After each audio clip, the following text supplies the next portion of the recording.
Hello everyone, and welcome to this interview series organized by QubitHub in collaboration with the U.S. Research Software Engineering Association.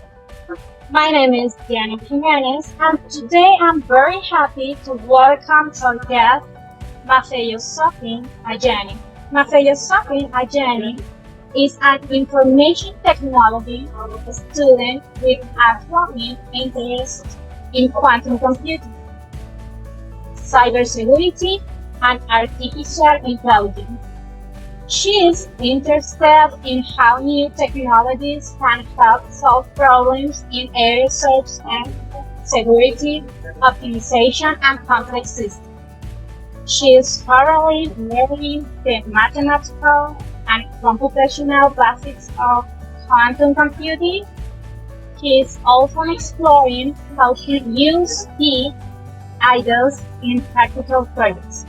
She enjoys learning and helps to contribute to research in computing, mathematics, and quantum technology.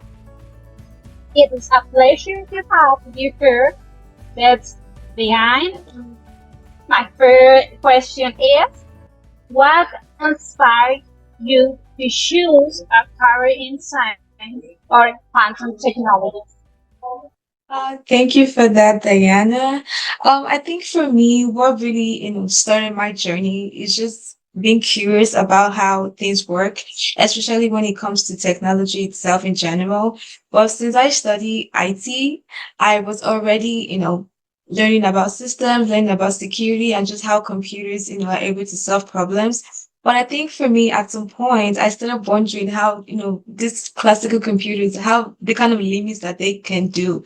And that's when I came about quantum computing. And it honestly, it feels completely different from the way of my thinking. I think from also what inspired me was just to keep going and just also how we connect maths, physics, and also computing itself generally, and how it has the potential to solve a lot of problems that we're currently facing or struggling with right now.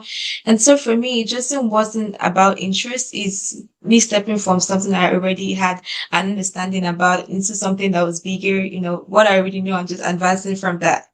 That is very interesting. It is always nice to hear how people start in science and technology. Now, my next question is, can you share on change you had and how you solved it?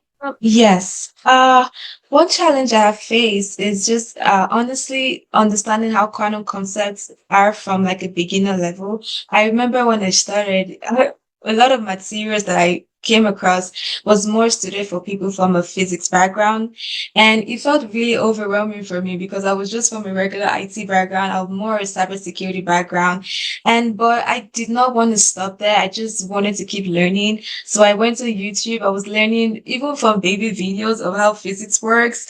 I was trying to, understand all of these concepts. And then I also started focusing on more simpler explanation, trying to learn in a visual manner and just breaking things down into smaller pieces so I could understand what it was about. And so I also, began connecting what I'm learning to things that I already knew from IT and from maths. And so for me, that experience really taught me and it's still teaching me how sometimes it's not just about knowing everything, You have to take things step by step and just be patient and also be very consistent when it comes to learning things that are not from like a normal background, trying to step into like a different zone entirely. You have to be really patient and be consistent in how you learn. That's a great experience. Mhm. Shame has Okay, moving to my third question. What excites you most about the future of science and technology? Oh wow. What excites me most is how, these fields are starting to come out together. Like with quantum computing now in AI and also in cybersecurity, it's not just one area anymore. Basically, things are more connected now.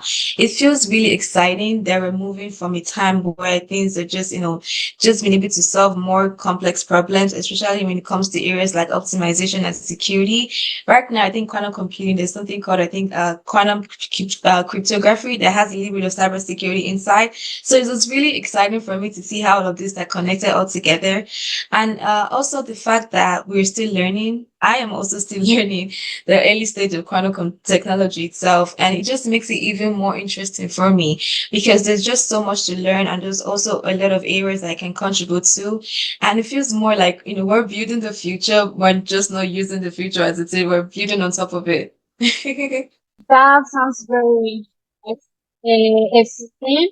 The future of science and technology has many opportunities. Mhm. um, and now, my last question is, what advice would you give to young women who are interested in working in these areas? I would say that don't wait until you're fully ready because you might not even be like 100% ready. Just start and even if it's small, try to learn from a beginner level straight to like an intermediate to an advanced level. It takes steps.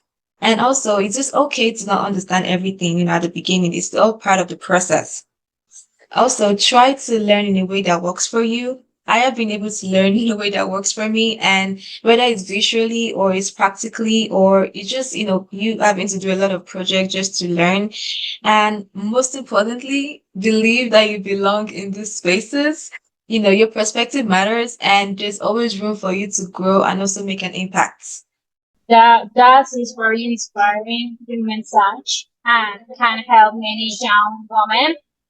Before we finish, I would like to ask one question. What are your goals for the future in science or technology? For me, I'm more looking for ways that I can be able to learn more. Also me coming from a cybersecurity background, straight to, I also know about like AI engineering and I'm learning about quantum technology. So for me, I think, just thinking like in 5 years time, I want to be in a space where I'm able to really understand all of these emerging technologies, also be able to contribute and be able to, will I say, train people that are also trying to learn and like a younger, people trying to come into this field. And yeah, that for me is like a big goal that I'm really looking to go into. Also trying to create at least like a non-profit organization just so people can be able to learn more and in a free way. And yeah, that's for me is just having to make an impact in more of the society at this point.